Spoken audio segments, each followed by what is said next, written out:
예, 안녕하세요. 한일빌더입니다. 오늘은 이제 집에서 어깨 운동을 좀 해볼까 합니다. 뭐 시작은 덤벨로 이제 숄더 프레스 좀 해볼까 합니다. 이거는 10kg입니다.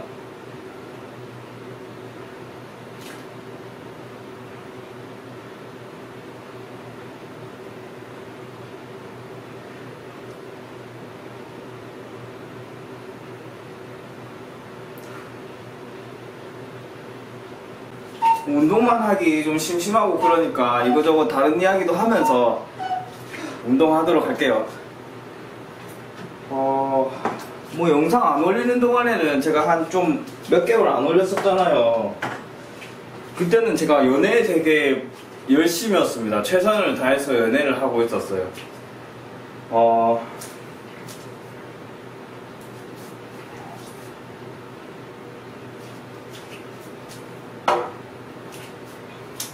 연애를 하면서 느낀 점이 참 헬창이라고 하죠. 소위 헬창이라고 하는 사람들이 연애하기 참 힘들다라는 생각을 했어요.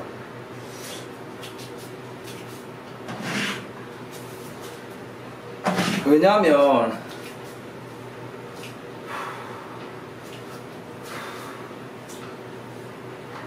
지금은 13.5kg입니다. 왜냐하면 헬스인들의 마인드가 일단 연애에 적합하지 않아요. 예를 들어서 우리들은 운동을 하다 통증이 오면은 뭐 고통이 오면은 그걸 이겨내야 된다라고 생각하죠. 이겨내야 된다는 면이 어떤 점이냐면 사실 그 고통을 견뎌내야 된다. 뭐 당연한 거다. 그거는 좋은 거다. 어떻게 보면은 잘하고 있는 거다. 이렇게까지 받아들이잖아요. 예를 들어서 뭐 하체 운동하다 토했다. 잘했네. 이렇게 되잖아요. 근데 이게 연애에는 안 통한단 말이죠. 여자친구가 예를 들어서 뭐 인간관계나 뭐 이것저것 다른 부분에서 굉장히 힘들어하고 있다. 고통을 겪고 있다 하면은 휴식 시간이 너무 길어져서 일단 한 세트 하고 오겠습니다. 16kg입니다. 제가 어깨 운동은 그렇게 무게를 많이 안 쳐요. 그러니까 헬스인들, 좋은 헬창, 좋은 헬스인의 마음은 공감 능력이 없어야 되는 거죠. 같이 운동을 하는 상대방이 운동을 너무 열심히 해서 힘들어 할 때 그때 그 고통에 공감하면 안 되죠. 오히려 고통을 무시해야 되는 거죠. 무시하고 넘어가야 되는 거죠. 모든 고통에 공감하다 보면은 마음이 아파서 어떻게 헬스장을 가겠습니까? 고통이 좋은 것이고 당연한 것이라는 기본적인 어떤 마인드가 있는 거죠. 관이 서져 있는 거죠. 이 관을 연애에 적용시키면 이제 큰일이 난다 이 말입니다.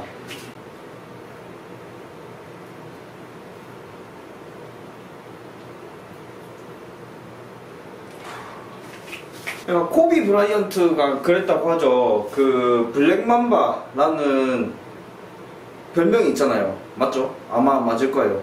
그 사람의 이제 다큐멘터리를 보면 그 사람이 가정사가 복잡했을 때가 있었어요. 그 일들은 그 일대로 두고 운동 경기에 집중을 해야 되잖아요. 그래서 운동 경기를 뛸 때는 난 블랙맘바다. 그 복잡한 지금 가정 집안 일들에 대해서 신경을 끄고 운동에만 집중하기 위해서 나는 코비 브라이언트가 아니라 블랙맘바다 라고 생각하고 경기에 임했대요. 그래서 참 그 마인드가 중요한 것 같아요. 운동을 할 때는 우리가 운동인으로서의 마인드를 갖고 운동을 하는 게 중요하고, 운동이 끝난 뒤에는 이제 사회적인 나로서 돌아와야 되는 거죠. 사회적인 다른 사람들과 이제 소통하고 교류하는 과정에서 공감하는 능력이 결여되어 있으면 굉장히 그건 큰 문제거든요. 사이드 레터럴 레이즈를 좀 하겠습니다. 이거 6.5kg입니다.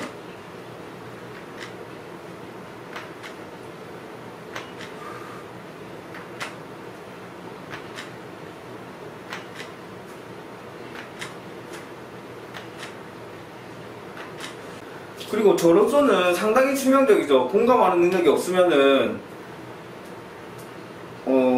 굉장히 큰 문제죠. 예를 들어서 운동인의 마인드를 한의사로서 가져간다.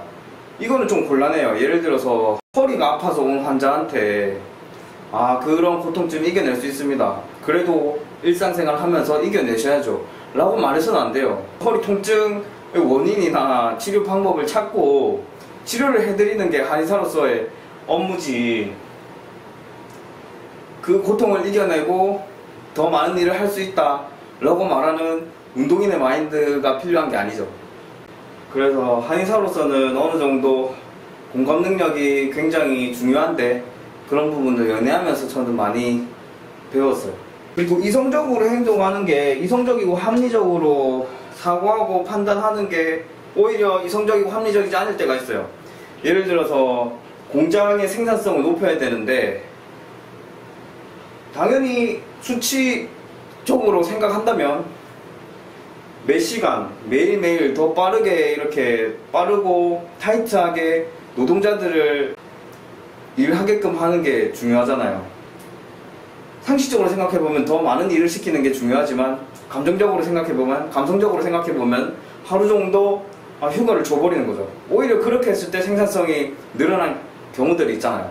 그런 경우들을 보면 오히려 감성적인 판단을 했을 때 더 이성적이고 합리적인 결과가 나올 때가 있단 말이죠.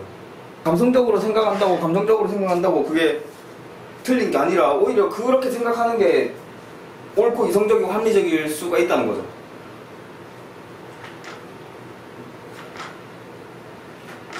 그래서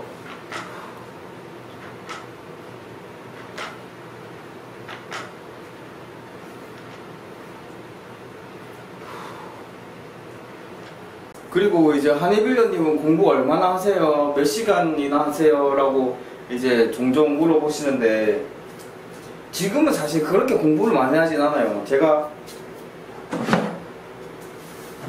고3 때야 아침에 새벽에 운동 갈 때 빼고, 뭐 식사할 때 빼고, 화장실 갈 때 빼고, 자는 시간 빼고, 뭐 주말에 쉴 때 빼고 거의 다 공부만 했죠. 그래서 뭐 하루 종일 공부했다라고 부를 수도 있겠죠. 그때는 그랬는데 지금은 그렇게까지는 하진 않죠. 일도 해야 되고 운동도 해야 되고 뭐 그런 셈이죠. 그 제가 출근 시간이 1시간 정도 걸리는데, 아침에 출근할 때는 제가 꼭 이제 여러 분야에 있는 강사, 교수나 뭐 학자나 뭐 사업가나 이런 분들의 강의를 들어요. 꼭 강의를 듣고,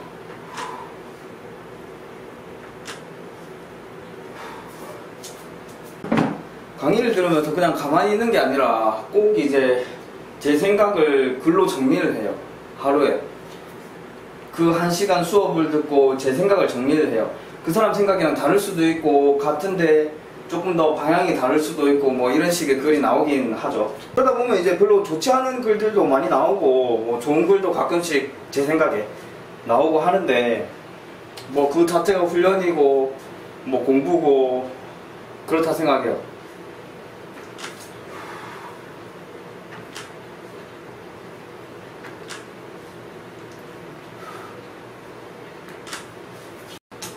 그리고 책을 읽을 때 제가 좀 정독을 하는 타입은 아니에요. 이렇게 쑥쑥쑥 읽는 타입입니다. 그러니까 책이라고 해서 그 한 문장 한 문장 모든 게 다 좋을 수는 없거든요. 그러니까 좋은 부분이 있고 안 좋은 부분이 있는데, 안 좋은 부분을 굳이 시간을 투자해가면서 읽을 필요가 없다 생각해요. 뭐 참신한 생각이 아니고 굉장히 진부한 생각들, 어디선가 읽어봤던 것들, 이런 거는 그냥 스킵해가는 편이죠. 너무 오래돼가지고 그 변해버린 책들이 있어요. 종이 색깔 자체가. 예를 들어서 하면 뭐 이런 책들, 이런 색깔 보이시죠? 그리고 심지어 신기한 게 이 책, 이런 책들은 이렇게 읽어요. 위에서 아래로. 그러니까 요즘 책들은 다 이렇게 읽잖아요. 근데 이게 아니라 이렇게 읽는 거죠.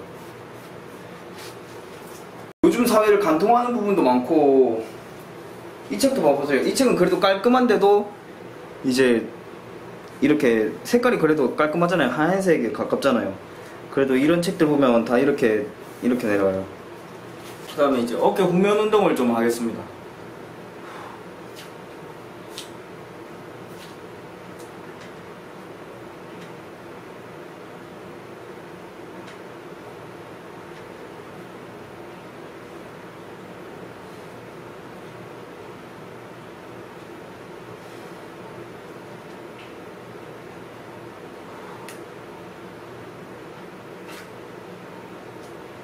자, 이게 덤벨이 크니까 멋은 있는데 어깨 후면 운동하기에는 좀 불편하네요. 이게 다리에 계속 걸리네요.